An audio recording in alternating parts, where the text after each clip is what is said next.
Siempre he sido un noctámbulo, de esos que disfrutan recorrer la ciudad cuando el resto está dormido. Aquella madrugada tomé la línea 12 del metro porque había estado en casa de un amigo en Tláhuac, viendo películas y tomando unas cervezas. No podía quedarme a dormir porque al día siguiente tenía que trabajar, así que me despedí y bajé a la estación. Era cerca de la 1 de la mañana, la hora en que el metro está casi vacío, salvo por los obreros que regresan de su jornada, los vendedores ambulantes cargando sus mercancías y uno que otro estudiante desvelado. Subí al vagón en Culhuacán, sentándome junto a la ventana. Había pocos pasajeros. Un hombre de unos 40 años con un overol manchado de grasa, una mujer con un uniforme de enfermera y una mochila que parecía pesarle más que su cansancio, un par de adolescentes con auriculares y gorras de béisbol y una señora mayor con una bolsa de mercado en el regazo, durmiendo. Todos estábamos en silencio, como si compartiéramos un acuerdo tácito de no molestar a nadie a esas horas. El tren avanzó unos metros, el ruido familiar de los rieles acompañando mis pensamientos dispersos. Afuera, las luces de los túneles parpadeaban como si estuvieran a punto de apagarse, pero era algo común. Todo se sentía rutinario hasta que el vagón se detuvo bruscamente, sacudiéndonos a todos en los asientos. ¿Qué pasó?, preguntó uno de los adolescentes, quitándose los audífonos. Miramos a nuestro alrededor, esperando que la voz del conductor anunciara algo por los altavoces, pero no pasó nada. El tren simplemente se quedó ahí, detenido en la oscuridad del túnel. «Es una falla», dijo el hombre del overol. «Esto pasa seguido». Asentí, aunque en el fondo algo no me cuadraba. Generalmente, cuando hay una falla, el tren avanza lentamente hasta llegar a la siguiente estación, o al menos escuchas al conductor explicar la situación. Pero esta vez no había ninguna señal de que alguien estuviera al mando. Pasaron 5 minutos, luego 10. La señora mayor empezó a inquietarse, moviendo su bolsa de un lado a otro. El vagón seguía en completo silencio, salvo por el zumbido eléctrico de las luces.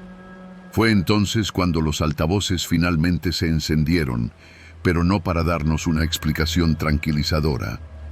Una voz masculina, distorsionada y grave, llenó el espacio.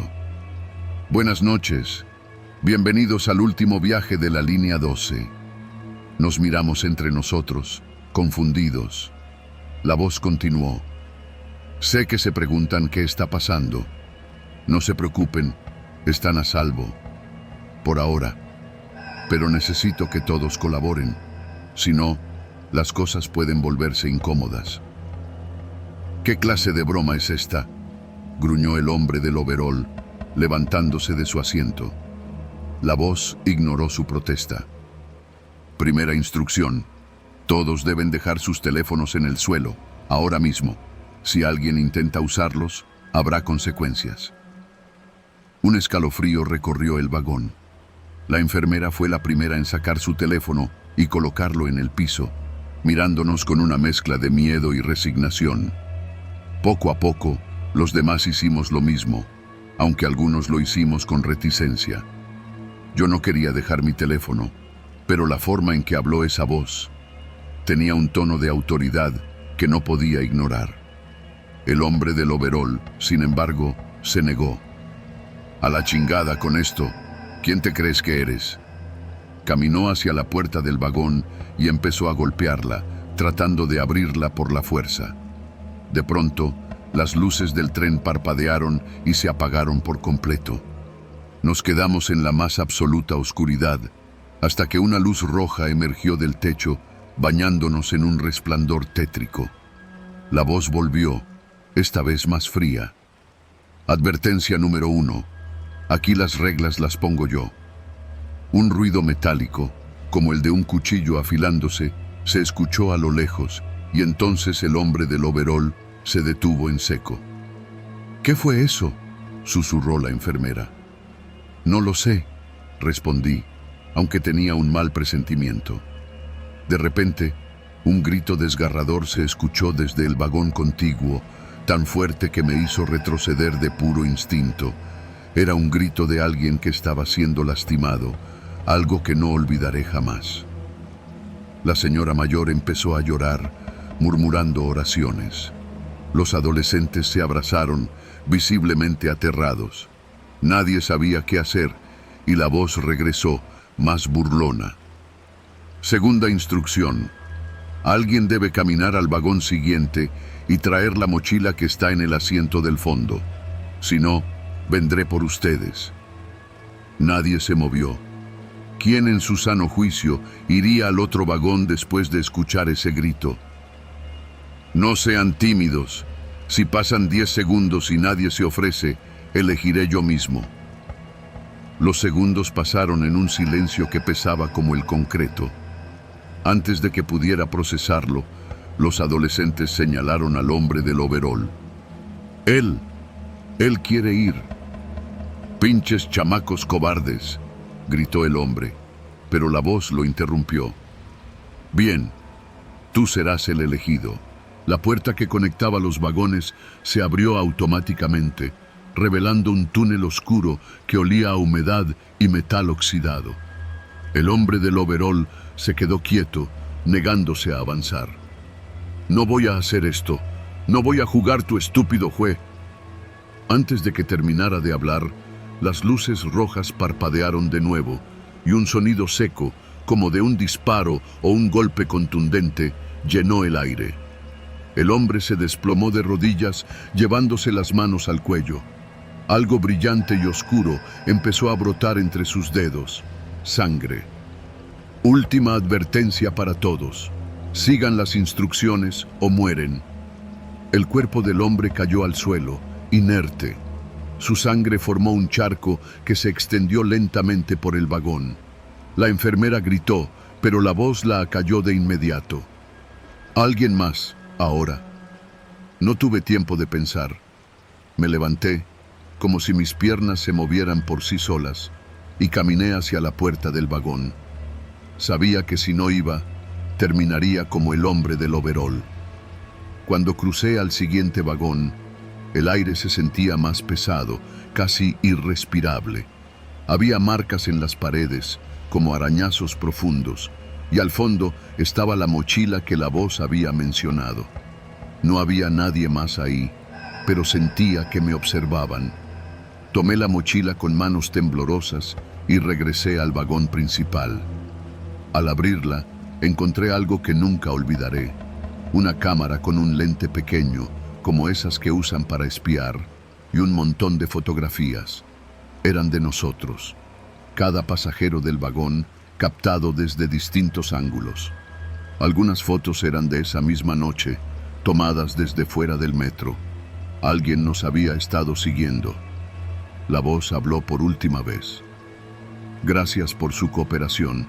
La próxima vez, tengan más cuidado con el tren que eligen. Y luego, el tren arrancó. Cuando finalmente llegamos a Atlalilco, las puertas se abrieron y salimos corriendo como si nuestra vida dependiera de ello. Nadie dijo una palabra, pero el silencio entre nosotros era más elocuente que cualquier grito. Al voltear, me di cuenta de que la mochila seguía en mis manos. Todavía no sé quién hizo esto, pero desde esa noche nunca volví a tomar el metro.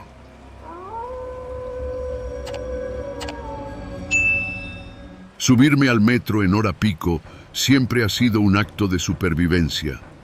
La línea 12, con sus vagones llenos hasta reventar y el calor sofocante que parece acumularse sin remedio, es una especie de campo de batalla donde todos luchamos por un lugar, aunque sea apretujados como sardinas. Aquel jueves no fue la excepción. Salía tarde del trabajo, eran cerca de las 6 de la tarde y tenía que llegar a casa en Tláhuac. Me esperaban mis padres para la cena, una de esas reuniones familiares que últimamente se habían vuelto poco frecuentes. El vagón iba atestado y yo apenas logré entrar en la estación Periférico Oriente. Era uno de esos días en que ni siquiera te puedes sujetar de los tubos porque hay demasiada gente alrededor, y el movimiento del tren hace que te tambalees como si fueras una pieza suelta en un rompecabezas. Entre empujones y quejas, logré acomodarme cerca de la puerta, con la mochila apretada contra el pecho. Frente a mí, un niño pequeño jugaba con el llavero de su madre mientras ella miraba el celular, ignorando al resto del mundo. Al otro lado, un hombre mayor con un sombrero sucio llevaba en las manos una bolsa de mandado que despedía un olor penetrante a nopales. En la estación Zapotitlán, las puertas se abrieron con un chirrido y más gente trató de entrar, aunque era evidente que ya no cabía ni un alma. Fue entonces cuando lo vi, un hombre alto, delgado, con el cabello desordenado y el rostro sudoroso, empujándose a la fuerza para entrar al vagón. Cargaba un maletín negro, de esos que parecen de oficina, pero su apariencia no coincidía con la de un ejecutivo. Llevaba una camisa arrugada, unos pantalones de mezclilla gastados y unas botas que estaban llenas de polvo. Su mirada era inquietante. Evitaba cruzar los ojos con cualquiera, pero sus movimientos eran nerviosos, como si no supiera dónde colocar los pies o las manos. «¡Ya no cabemos!», gritó un hombre detrás de él, empujándolo. El tipo no respondió, solo apretó más el maletín contra su costado y se quedó junto a la puerta, con la cabeza gacha. En cualquier otra circunstancia, no le habría prestado atención, pero algo en su actitud me hizo sentir incómodo. Parecía fuera de lugar. Los murmullos no tardaron en empezar. «¿Lo viste?», dijo una mujer joven, susurrándole a su amiga. «Ese tipo tiene algo raro». «¿Raro cómo?». «No sé, pero viste cómo cuida ese maletín, ¿no?». Me obligué a mirar hacia otro lado, diciéndome que no era asunto mío, pero el murmullo creció. Alguien más comentó algo sobre que el hombre estaba actuando como loco, y antes de que llegáramos a la siguiente estación, el ambiente en el vagón ya estaba tenso. La gente trataba de disimular, pero era obvio que todos lo observaban de reojo. El hombre del maletín notó las miradas. Sus manos, que ya estaban sudorosas, comenzaron a temblar. Murmuró algo que no alcancé a escuchar y trató de moverse hacia el fondo del vagón, pero nadie le hacía espacio. Era como si la multitud se hubiera puesto de acuerdo para mantenerlo arrinconado. «Oiga, ¿está bien?», preguntó una mujer, finalmente rompiendo el silencio. El hombre levantó la mirada por un instante. Sus ojos estaban enrojecidos, como si no hubiera dormido en días. «Sí, estoy bien», respondió con voz baja, casi un susurro. Pero no parecía estar bien. Su respiración era errática y seguía apretando el maletín como si le fuera la vida en ello. Fue entonces cuando un hombre robusto, vestido con una camiseta del América y con la actitud de alguien acostumbrado a los conflictos, decidió intervenir. «A ver, compa, ¿qué traes en el maletín?», preguntó con tono desafiante. «Nada que te importe», respondió el hombre del maletín, retrocediendo un paso. «No, pues sí me importa, porque todos aquí estamos nerviosos con tu pinche actitud rara. ¿Qué traes ahí?». La tensión era palpable. El silencio del vagón se volvió absoluto y todos los ojos estaban fijos en ellos. Yo, al igual que los demás, sentía el corazón acelerado. No era normal que alguien reaccionara así, y con todas las cosas que se escuchan en las noticias, no pude evitar pensar lo peor. «Déjame en paz», gritó el hombre del maletín, empujando al otro con tanta fuerza que cayó sobre una mujer que estaba sentada cerca de la puerta. El tren seguía avanzando y la gente empezó a gritar. Algunos se agacharon instintivamente, mientras otros intentaron acercarse al hombre para inmovilizarlo. Fue entonces cuando sucedió. El hombre abrió el maletín. Adentro había varios tubos de metal, cables y un montón de cosas que no entendí de inmediato. Parecía un conjunto de piezas sueltas, como si alguien hubiera desarmado un aparato. Pero lo que sí reconocí fue el cilindro rojo con un pequeño contador digital que brillaba débilmente en la esquina del maletín. Era un temporizador. ¡Es una bomba!, gritó alguien. El pánico se desató. La gente comenzó a empujarse, tratando de alejarse de él, pero el vagón estaba tan lleno que no había a dónde ir.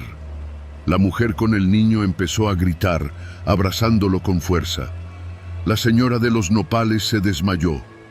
Yo estaba paralizado, incapaz de moverme, mientras el hombre del maletín cerraba de golpe la tapa y levantaba la vista, respirando de forma entrecortada. «¡Nadie se mueva!», gritó. «No quiero hacerles daño, pero necesito que me escuchen». El tren se detuvo de repente en medio del túnel, las luces parpadeando como si estuvieran a punto de apagarse. Un silencio sepulcral cayó sobre nosotros, interrumpido solo por los sollozos de algunos pasajeros. El hombre respiró hondo, con lágrimas corriendo por su rostro. No quería hacer esto, pero me obligaron. Ellos me obligaron. «¿Quién?», preguntó el hombre del América, que ahora estaba en el suelo, con las manos levantadas. El hombre del maletín no respondió. Solo miró el temporizador que seguía parpadeando. Faltaban 10 minutos. «Escúchenme. No quiero hacerles daño, pero ya no tengo otra opción. Estoy harto de todo». La mujer del niño, entre sollozos, le suplicó que no nos lastimara. Otros intentaron calmarlo, diciéndole que no tenía que hacer esto, que podíamos ayudarlo. Pero él no parecía escucharlos. Sus ojos estaban perdidos, fijos en un punto inexistente. Fue en ese momento cuando un chico joven, uno de esos vendedores ambulantes que siempre llevan sus mochilas llenas de chicles y audífonos, aprovechó un descuido. Con un movimiento rápido, se abalanzó sobre el hombre, golpeándolo con todas sus fuerzas. El maletín cayó al suelo y en cuestión de segundos, varios pasajeros se unieron para someterlo. Yo me quedé quieto, mirando cómo lo desarmaban y lo mantenían contra el piso. El temporizador seguía parpadeando y uno de los hombres trató de abrir el maletín para desconectar los cables. Fue entonces cuando escuchamos un pitido agudo. El vagón explotó en un grito colectivo. Pero el maletín no explotó. Era un temporizador falso. Todo había sido una amenaza vacía, un último grito de desesperación de un hombre roto. Cuando finalmente llegaron los policías a la siguiente estación, el hombre lloraba inconsolablemente mientras lo arrestaban. La gente salió del vagón corriendo, algunos maldiciendo, otros llorando. Yo me quedé en el andén, tratando de procesar lo que acababa de pasar. Nunca volví a tomar esa línea. Nunca volví a confiar en las miradas nerviosas de nadie.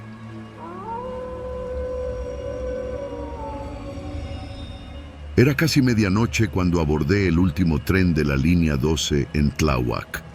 Salía tarde del trabajo, como de costumbre, y solo quería llegar a casa, acostarme y olvidarme del día. No había muchas personas en el vagón. Una pareja joven sentada cerca de la puerta, un tipo con audífonos revisando su celular, un señor que parecía dormido con la cabeza apoyada en el vidrio y una mujer mayor que abrazaba una bolsa grande, tal vez de mandado. Era el típico ambiente silencioso y agotado de los últimos viajes del metro. Todos en su mundo, contando los minutos para llegar a su destino. Me senté junto a la ventana, con mi mochila sobre las piernas, y me puse a mirar mi reflejo en el vidrio oscuro del túnel. El sonido rítmico de los rieles era casi hipnótico, un ruido que, aunque monótono, me ayudaba a desconectarme. Pensé en cerrar los ojos, pero algo me mantuvo alerta. Un presentimiento, tal vez. En la estación nopalera subió un hombre con aspecto nervioso. Rondaba los 30 años, con la ropa desaliñada, como si hubiera estado corriendo. Se metió al vagón y miró hacia atrás antes de que las puertas se cerraran, como si esperara que alguien lo siguiera. No traía mochila ni bolsa, solo las manos vacías, pero su actitud me puso en guardia. Se sentó al fondo del vagón, lejos de los demás pasajeros, y bajó la mirada al piso. El tren arrancó, y justo cuando comenzaba a relajarme, pasó algo que me erizó la piel. En la estación Zapotitlán, justo antes de que las puertas se cerraran, un hombre alto, corpulento, entró de un salto. Llevaba una gorra negra, una chaqueta de mezclilla y algo que sobresalía de la pretina de su pantalón. Una pistola. No había forma de confundirlo. La luz fluorescente del vagón hizo que el brillo metálico del arma se viera claramente. El tipo no intentó esconderla. Caminó despacio por el vagón, observándonos a todos con una mirada dura, como si estuviera evaluándonos. Se detuvo a mitad del pasillo y apuntó hacia el hombre nervioso que había subido en nopalera. ¡Tú, levántate!, gritó con una voz tan fuerte que rebotó en las paredes del vagón. Todos los pasajeros volteamos hacia el hombre nervioso, quien ahora estaba pálido y temblando. Yo no hice nada, balbuceó, sin atreverse a mirarlo. ¡Que te levantes, cabrón! El hombre sacó el arma de su cintura y la sostuvo con ambas manos, apuntándole directamente.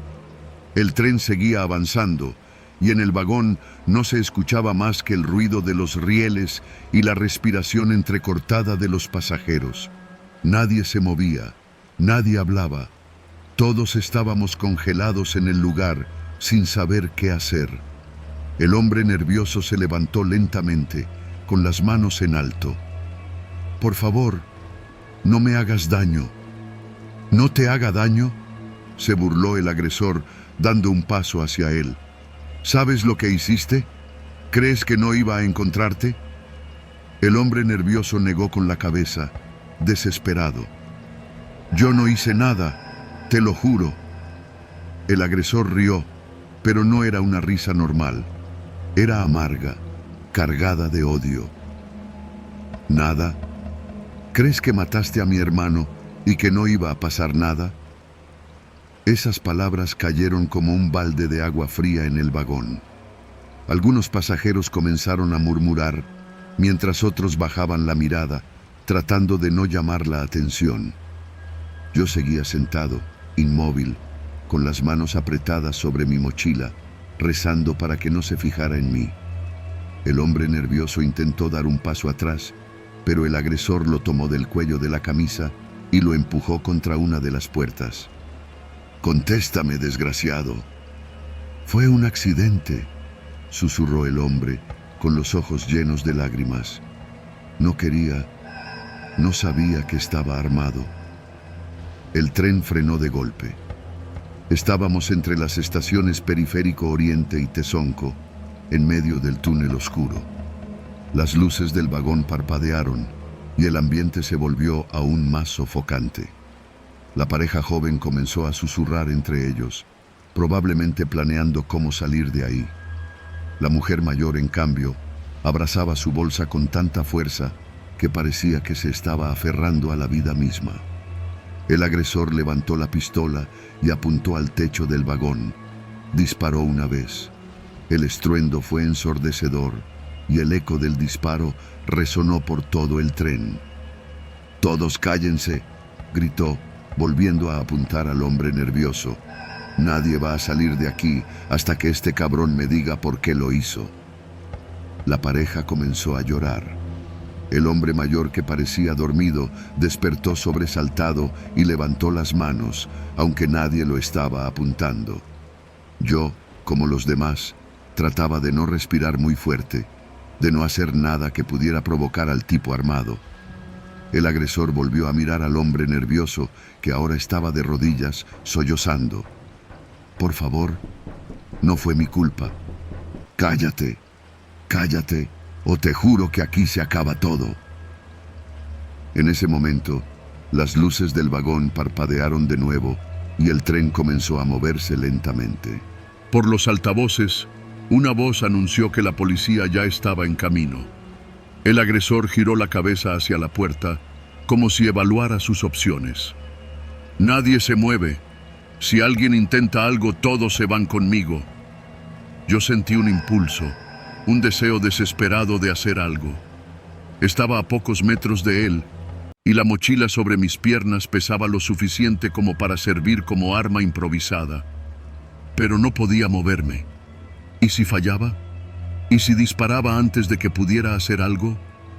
De repente, el señor mayor, el que parecía dormido al principio, se levantó de golpe. Nadie lo vio venir. Con una velocidad sorprendente, se abalanzó sobre el agresor y lo empujó contra uno de los tubos metálicos del vagón. ¡Ahora!, gritó alguien. En cuestión de segundos, varios pasajeros se lanzaron sobre él, tratando de desarmarlo. Hubo gritos, golpes y confusión. Yo me quedé sentado, paralizado, viendo cómo el señor y otros dos hombres forcejeaban con el tipo armado. Finalmente, uno de ellos logró quitarle la pistola y arrojarla al otro lado del vagón. El tren llegó a la estación Tezonco justo en ese momento. Las puertas se abrieron y un grupo de policías entró corriendo. En cuestión de minutos, tenían al agresor esposado y tirado en el suelo. El vagón estaba hecho un caos. Algunos pasajeros lloraban, otros trataban de recuperar el aliento. El hombre nervioso seguía en el suelo, temblando, mientras los policías se lo llevaban para interrogarlo. Yo me quedé en mi asiento, con la mochila aún en las piernas, mirando cómo los policías sacaban al agresor del vagón. No pude evitar pensar que, si no hubiera sido por el señor mayor, tal vez no habría vivido para contar esta historia. Desde esa noche, cada vez que tomo el metro, no puedo evitar mirar alrededor y preguntarme quién podría ser el siguiente.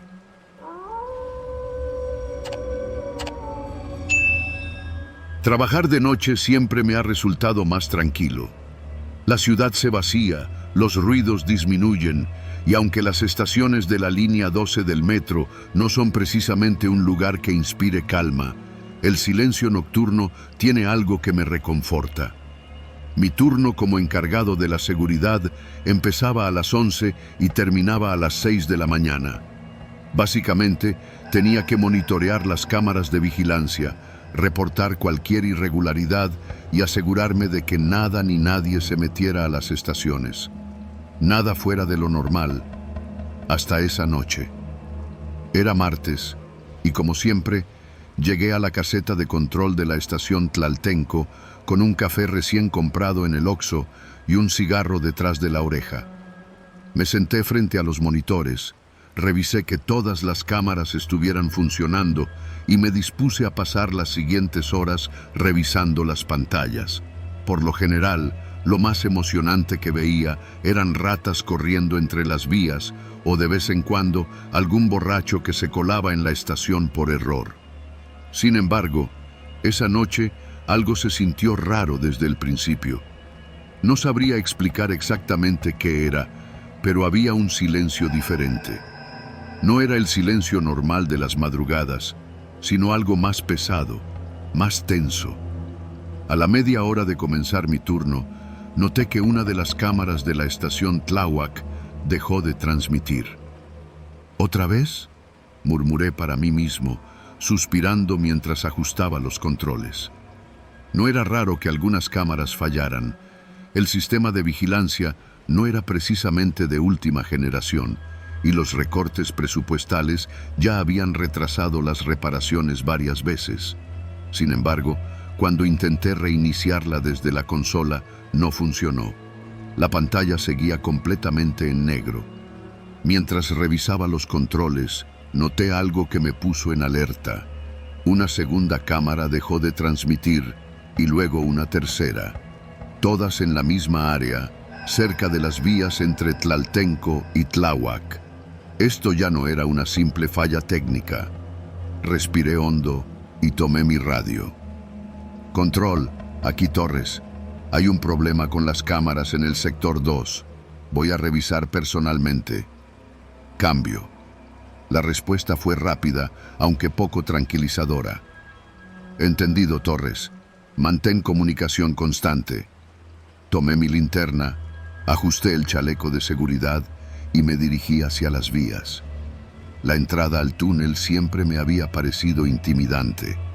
Era como un enorme agujero negro que se tragaba la luz y amplificaba los sonidos de mis propios pasos. El eco de mis botas en el piso de concreto me acompañó mientras caminaba hacia la zona donde las cámaras habían dejado de funcionar. A medida que avanzaba, el aire se volvía más frío y pesado. El olor a humedad mezclado con el metal oxidado era tan fuerte que podía saborearlo. Las luces de emergencia iluminaban el túnel con un parpadeo intermitente, proyectando sombras que parecían moverse por sí solas. Al llegar al área afectada, vi que una de las cámaras estaba destrozada, colgando de un cable que chispoteaba levemente. Esto no era un simple fallo técnico. Alguien había arrancado la cámara con una fuerza brutal. «¿Quién anda ahí?», grité, apuntando la linterna hacia la oscuridad. El eco de mi voz se perdió en el túnel, pero no hubo respuesta. Me quedé quieto, escuchando, y entonces lo oí. Un ruido suave, como de pasos ligeros, pero demasiado rápidos para ser de una sola persona. «Si hay alguien aquí, más vale que salga ahora». El silencio volvió, pero mi instinto me decía que no estaba solo. Avancé unos metros más, revisando cada rincón con la linterna, hasta que encontré otra cámara destruida. Los cables estaban cortados con precisión, como si alguien hubiera usado herramientas. Pero ¿quién querría sabotear las cámaras en medio de la noche? De repente, algo cayó al suelo detrás de mí. El sonido metálico me hizo girar de inmediato, apuntando la linterna hacia atrás. No había nada, solo un extintor tirado en el suelo. Mi corazón comenzó a latir con fuerza. Fue entonces cuando lo vi. Al final del túnel, apenas visible bajo las luces parpadeantes, había alguien de pie. Era una silueta alta, inmóvil, observándome desde la distancia. La linterna no alcanzaba a iluminarlo bien, pero podía distinguir que llevaba algo en las manos, algo largo y pesado. «Oye, no puedes estar aquí», grité, tratando de sonar autoritario, aunque mi voz temblaba. La figura no respondió. Simplemente se quedó ahí, mirándome. Un segundo después, comenzó a caminar hacia mí, despacio al principio, pero con una decisión que me hizo retroceder instintivamente. «Alto, o llamaré a la policía», advertí, sacando mi radio. La figura aceleró el paso. Mi mano temblorosa intentó activar el radio, pero antes de que pudiera decir algo, la silueta rompió en una carrera. En ese momento me di cuenta de que no iba a detenerse. Sin pensarlo dos veces, giré y corrí de regreso hacia la estación. El eco de mis botas era opacado por el sonido de los pasos detrás de mí. Mi linterna temblaba en mi mano, iluminando el túnel frente a mí de forma errática. «Control, necesito apoyo en el túnel. Hay alguien aquí, está armado», grité por el radio, pero la estática fue mi única respuesta. Corrí tan rápido como pude, el sudor bajando por mi frente y mis piernas ardiendo por el esfuerzo. Cada vez que miraba hacia atrás, veía la silueta acercándose más. No gritaba, no decía nada, solo corría, con algo en la mano que ahora reconocí como un tubo metálico. Cuando finalmente llegué a la estación, mi linterna iluminó las escaleras que llevaban a la superficie. Las puertas de seguridad estaban cerradas y no tenía tiempo de abrirlas. En lugar de eso, me escondí detrás de una columna, apagando la linterna y conteniendo la respiración. Los pasos del perseguidor resonaron en el túnel, cada vez más cerca. Sentí como si mi corazón fuera a estallar. Cerré los ojos, esperando lo peor, pero entonces los pasos se detuvieron. Abrí los ojos lentamente y lo vi parado a unos metros de mí. Su rostro seguía oculto en la sombra, pero ahora podía escuchar su respiración pesada, casi animal. De pronto, lanzó el tubo al suelo con un estruendo que hizo eco en toda la estación y luego dio media vuelta. Caminó de regreso al túnel, como si hubiera decidido que yo ya no valía la pena. Cuando estuve seguro de que se había ido, tomé el radio con manos temblorosas y pedí ayuda de nuevo. Esta vez, alguien respondió. La policía llegó 20 minutos después. Revisaron los túneles, pero no encontraron a nadie.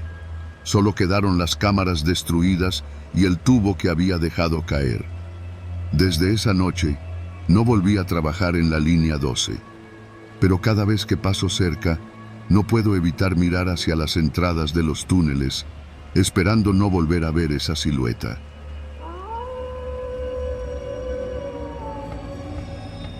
Nunca había tomado el último tren de la línea 12 hasta esa noche. Salía tarde del trabajo en una oficina cerca de Zapata y tenía que llegar a casa en Tláhuac. Era jueves, pasadas las 11:30, y aunque el sueño comenzaba a ganar terreno en mí, el vagón era lo suficientemente incómodo como para mantenerme alerta. No estaba lleno, pero había suficiente gente como para no sentirme solo. Un par de oficinistas, un vendedor ambulante con su mochila llena de audífonos y pilas, una mujer con su hija pequeña que dormía sobre sus piernas, y un tipo de aspecto tranquilo que iba leyendo un libro, algo poco común en el metro. Yo estaba sentado junto a una de las ventanas, con la mochila en las piernas, observando mi reflejo en el cristal mientras el tren avanzaba. El típico traqueteo de los rieles me daba una sensación de rutina, de monotonía, aunque algo en el ambiente me hacía sentir incómodo, como si todos estuviéramos guardando silencio porque sabíamos que no era una noche cualquiera. En la estación Tezonco, las puertas se abrieron con su característico chirrido. Entraron 3 personas, un hombre con una chamarra deportiva negra, otro con gorra y auriculares, y detrás de ellos, alguien que captó mi atención de inmediato. Era un tipo alto, corpulento, con una mirada dura que recorría a cada uno de los pasajeros como si estuviera evaluándolos. Llevaba un abrigo grueso, poco común para la época, y algo en su postura me hizo enderezarme instintivamente. Sujetaba una mochila pequeña contra el pecho como si protegiera algo valioso. El tipo caminó al centro del vagón y se quedó de pie, sujetándose de los tubos metálicos, aunque el tren no estaba tan lleno como para que fuera necesario. Su mirada seguía saltando de un pasajero a otro hasta que se detuvo en el vendedor ambulante que revisaba su celular mientras acomodaba unos audífonos en su mochila. El tren arrancó y yo intenté ignorar la incomodidad, diciéndome que estaba imaginando cosas. Pero no fui el único que notó algo extraño. La mujer con su hija lo miraba de reojo, apretando a la niña más cerca de su pecho. El tipo con el libro levantó la vista apenas unos segundos y luego bajó la mirada, fingiendo seguir leyendo. Todos nos dimos cuenta de que ese hombre no estaba ahí para tomar un viaje rutinario. Las cosas se pusieron realmente tensas cuando el tren llegó a la estación Culhuacán. Las puertas se abrieron, pero nadie subió ni bajó. El hombre corpulento miró hacia el andén como si esperara a alguien. Sus dedos tamborilearon sobre el tubo metálico y fue entonces cuando lo vi. Llevaba un arma en la pretina del pantalón. Un revólver negro, claramente visible si uno prestaba suficiente atención. Mi corazón empezó a latir más rápido. ¿Qué hacía alguien armado en un vagón casi vacío a esa hora? Mi mente comenzó a llenar los vacíos con las peores posibilidades. Un asalto, un ajuste de cuentas, algo que seguramente terminaría mal. Cuando el tren volvió a moverse, el hombre sacó el arma y la sostuvo en su mano derecha, sin apuntar a nadie todavía. Un murmullo suave se extendió por el vagón. La mujer con la niña empezó a susurrarle algo al oído, intentando calmarla. El vendedor ambulante levantó las manos lentamente, dejando su mochila en el suelo. Yo me quedé inmóvil, como si al no moverme pudiera hacerme invisible. «¡Ustedes, cállense!», gritó el hombre, levantando la voz lo suficiente para silenciar el vagón. Su voz era grave, rasposa, como si no hubiera hablado mucho en días. El eco de sus palabras rebotó en las paredes metálicas, y el ruido del tren sobre los rieles pareció más lejano. «Solo quiero encontrarlo», continuó, señalándonos con la pistola de forma errática. «No quiero lastimar a nadie, pero si no me ayudan, no me va a temblar la mano». El silencio volvió, pesado y asfixiante. Nadie se atrevía a responderle. Los ojos de todos estaban clavados en el arma. «¿Quién?», preguntó al fin el tipo con el libro, con la voz más calmada de lo que cualquiera de nosotros habría esperado. El hombre lo miró con una mezcla de desconfianza y furia. «Un cabrón que se subió al metro. Sé que está aquí. Tiene algo que me pertenece y no se va a bajar hasta Mixcoac». El vagón tembló ligeramente cuando el tren tomó una curva cerrada. Sentí el sudor acumulándose en mi nuca y mis manos apretaron con más fuerza las correas de mi mochila. Miré a mi alrededor, tratando de identificar quién podría ser ese alguien que buscaba. Pero no había nadie que encajara con la descripción, nadie que destacara más allá del vendedor ambulante o el hombre con el libro. El tren llegó a la estación Atlalilco. Las puertas se abrieron y por un segundo creí que el hombre bajaría. Pero nadie lo hizo. Él levantó el arma y apuntó al vendedor ambulante. «Tú, ¿qué traes en esa mochila?». El pobre tipo levantó las manos aún más alto, con los ojos llenos de pánico. Solo mercancía, señor. Audífonos, cargadores. No tengo nada más, se lo juro». «Ábrela», ordenó, agitando la pistola. El vendedor se apresuró a desabrochar la mochila, vaciando el contenido en el suelo. Cargadores, pilas, audífonos baratos cayeron al piso del vagón. Nada que pareciera ser lo que el hombre estaba buscando. El agresor chasqueó la lengua y pateó las cosas hacia un lado, frustrado. Luego apuntó al hombre del libro. «Tú, a ver, ¿qué estás leyendo?». El tipo le mostró la portada, temblando ligeramente. «100 años de soledad». No tengo nada que ver con lo que estás buscando». El hombre lo observó unos segundos y luego bajó el arma. Su respiración era pesada, irregular, y el sudor le corría por las sienes. El tren avanzaba hacia Mixcoac, y yo no podía dejar de pensar en que, si este tipo no encontraba lo que buscaba, podría terminar disparándonos a todos. Entonces, el vagón se llenó de un sonido que no esperaba, una notificación de celular. El agresor volteó hacia el ruido.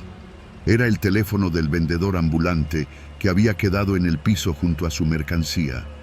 El hombre lo levantó, revisando la pantalla con una expresión de furia. «¡Hijo de perra!», gritó, arrojando el teléfono contra la pared. El impacto lo destrozó en pedazos. Antes de que pudiéramos reaccionar, las luces del vagón parpadearon y el tren comenzó a disminuir la velocidad. Habíamos llegado a la estación Mixcoac, la última parada. Las puertas se abrieron y al menos 6 policías armados entraron al vagón. El hombre intentó levantar el arma, pero antes de que pudiera apuntar, uno de los policías lo derribó con un golpe rápido. Otros pasajeros gritaron, pero yo solo pude quedarme sentado, viendo cómo el hombre era sometido y esposado. Cuando finalmente lo sacaron del vagón, noté que todavía tenía los ojos clavados en nosotros. Murmuraba algo, palabras ininteligibles, pero su mirada transmitía algo claro. No había terminado con lo que había venido a hacer. Esa noche llegué a casa sin decir una palabra. El metro nunca volvió a sentirse igual.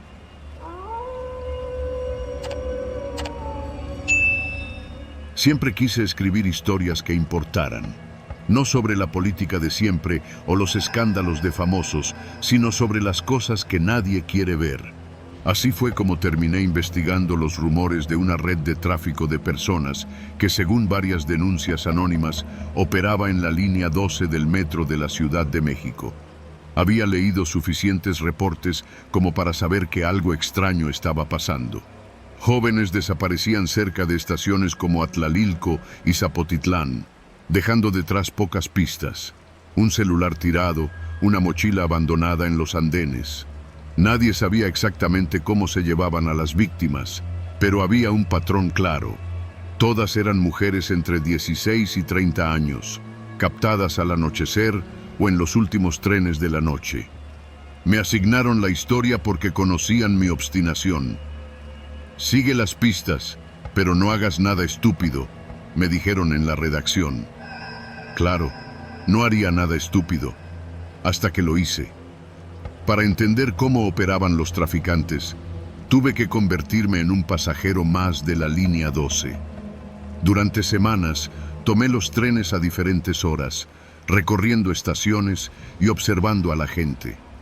Hablé con vendedores ambulantes, vigilantes, trabajadores del metro y algunos pasajeros habituales.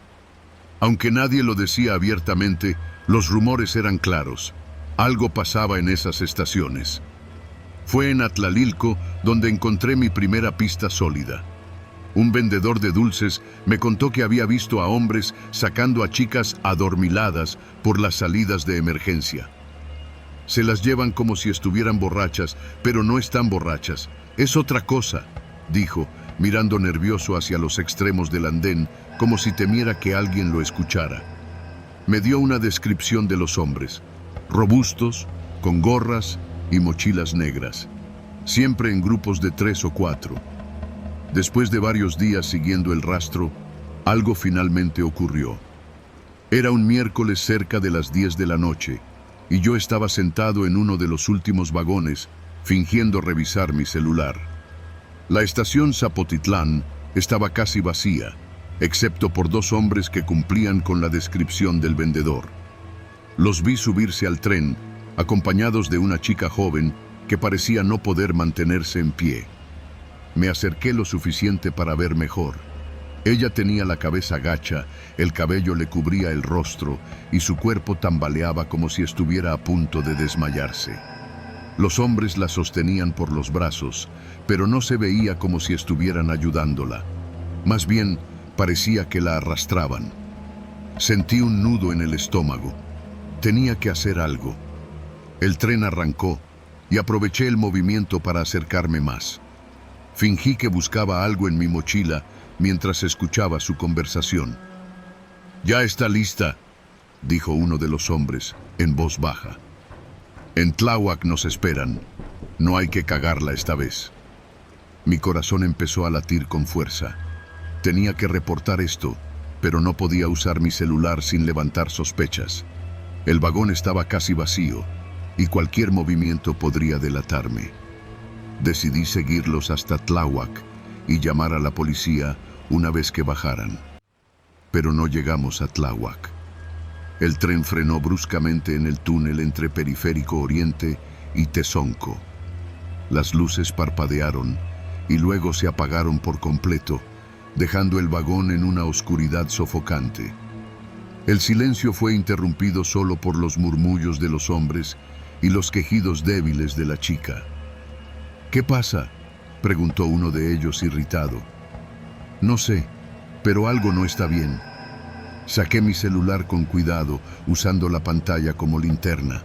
La señal estaba muerta, como siempre pasa en los túneles, pero al menos tenía algo de luz. Me acerqué lentamente a la puerta del vagón, tratando de mantenerme fuera de su vista. Fue entonces cuando escuché pasos. No venían del vagón, venían del túnel. Unos pasos rápidos, pesados, que se acercaban cada vez más. No estaba seguro de si era el personal del metro o alguien más, pero lo que fuera, no parecía amigable. ¿Quién está ahí?, gritó uno de los hombres sacando algo de su mochila. La luz tenue de mi celular me permitió ver que era un cuchillo. Los pasos se detuvieron justo al lado del vagón. El chirrido de una puerta abriéndose llenó el espacio y un grupo de 3 hombres más subió al tren. Todos vestían igual, gorras negras, chaquetas de mezclilla y botas gastadas. ¿Qué hacen aquí?, preguntó uno de los nuevos, mirando a los 2 hombres con la chica.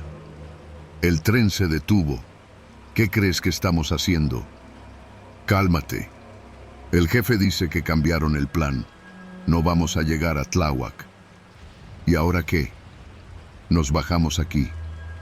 El hombre que parecía estar al mando señaló hacia el túnel. Fue entonces cuando me vio. ¿Y este quién es?, preguntó, señalándome con la barbilla. Sentí un escalofrío recorrerme la espalda. No podía hablar, no podía moverme. Solo atiné a levantar las manos, como si eso pudiera salvarme. Un pasajero. Lo sacamos de una vez. No, espérate. El que tenía el cuchillo se acercó más, mirándome de arriba abajo. Este no es un pasajero cualquiera. Mira su mochila. Trae equipo de grabación. Maldije en silencio. Mi grabadora digital y mi libreta con notas estaban en la mochila, asomándose apenas por la cremallera abierta. Sabían lo que estaba haciendo. «Es un pinche periodista», escupió uno de ellos. «¿Qué hacemos con él?», preguntó otro. El líder se quedó callado por un momento, mirándome fijamente. Luego sonrió, pero era una sonrisa llena de malicia. «Nos lo llevamos». Antes de que pudiera reaccionar, 2 de ellos me sujetaron por los brazos y me arrastraron hacia el túnel. Intenté forcejear, gritar, pero no sirvió de nada. Me llevaron a través de la oscuridad, lejos del tren y de cualquier esperanza de ser rescatado. No sé cuánto tiempo pasó. Caminamos por los túneles en silencio, iluminados solo por las linternas que ellos llevaban. En un momento, vi una puerta metálica al final del pasillo, con un candado enorme. Uno de ellos lo abrió con una llave y me empujaron adentro. Era una especie de bodega improvisada. Había cajas apiladas, colchones viejos en el suelo y un olor nauseabundo a humedad y sudor. Había más personas ahí, mujeres y hombres, todos con miradas vacías y rostros pálidos. Eran las víctimas. «Bienvenido a tu nueva casa», dijo uno de los hombres, burlándose mientras cerraban la puerta detrás de mí. En ese momento, entendí que no iba a salir de ahí.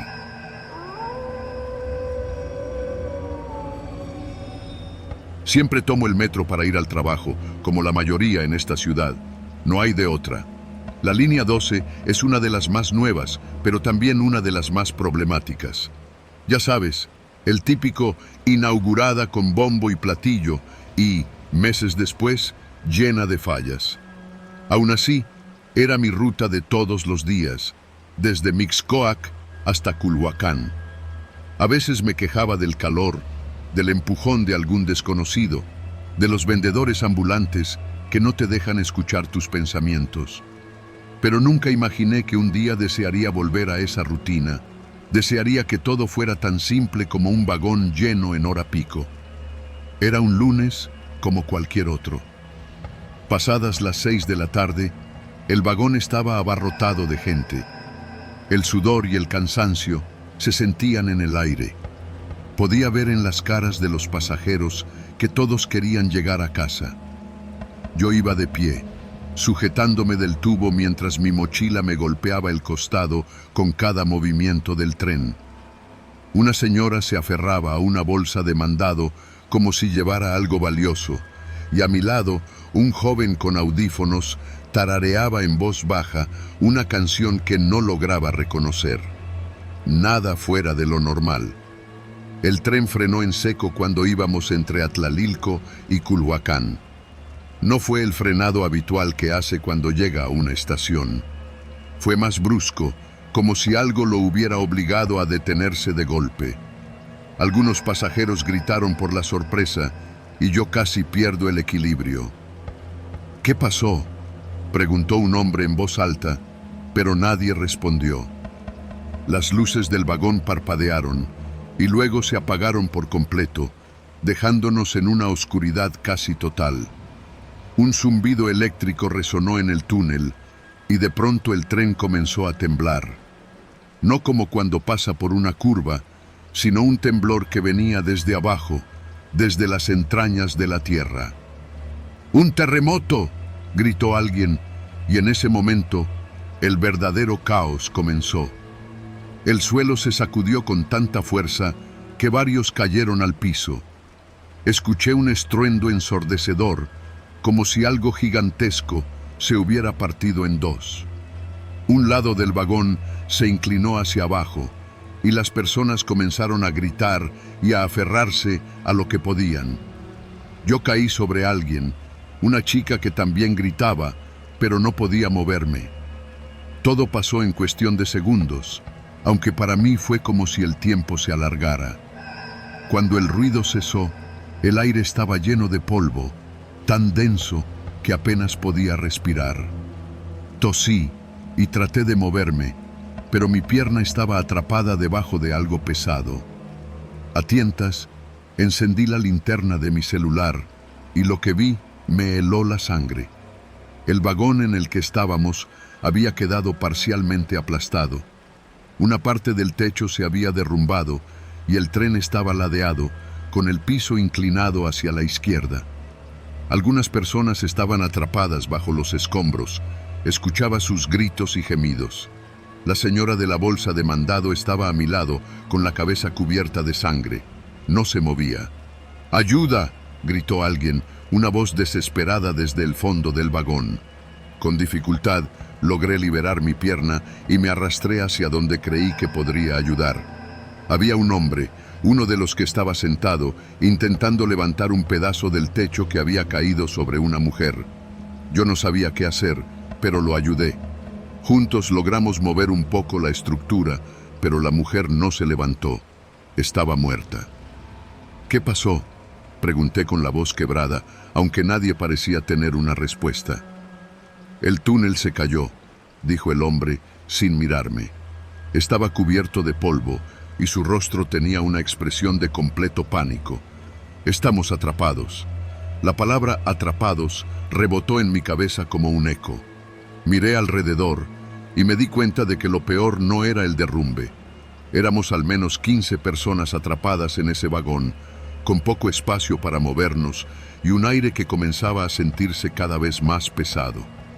Las puertas estaban bloqueadas por los escombros y la única luz venía de algunos celulares que aún funcionaban. ¿Alguien tiene señal?, pregunté, sacando mi teléfono. Todos revisaron los suyos, pero no había nada. Estábamos completamente incomunicados. «Van a venir por nosotros», dijo un hombre mayor, intentando calmar a los demás. «El metro tiene protocolos para esto. No podemos ser los únicos». Por un momento quise creerle, pero mientras pasaban los minutos, la realidad se volvía más clara. Nadie sabía que estábamos ahí. El tiempo comenzó a perder significado en la oscuridad. Podrían haber pasado minutos o una hora, pero se sentía eterno. El aire se volvía más denso y el polvo no dejaba de irritar mis pulmones. Una chica joven de cabello corto empezó a entrar en pánico. «Nos vamos a morir aquí», gritó, golpeando las paredes del vagón. «No hay salida». «Cállate», le respondió un hombre robusto que parecía haber perdido la paciencia. «Gritar no va a ayudar en nada». «No me digas qué hacer». La chica le devolvió el grito y por un segundo pensé que se iban a golpear. El estrés comenzaba a afectarnos a todos. Algunos trataban de mantener la calma, pero la mayoría estaba al borde del colapso. Una mujer empezó a rezar en voz alta, mientras otra lloraba abrazando a un niño pequeño que no dejaba de preguntar cuándo saldríamos de ahí. Intenté concentrarme en buscar una salida. Con la luz de mi celular, revisé los alrededores del vagón.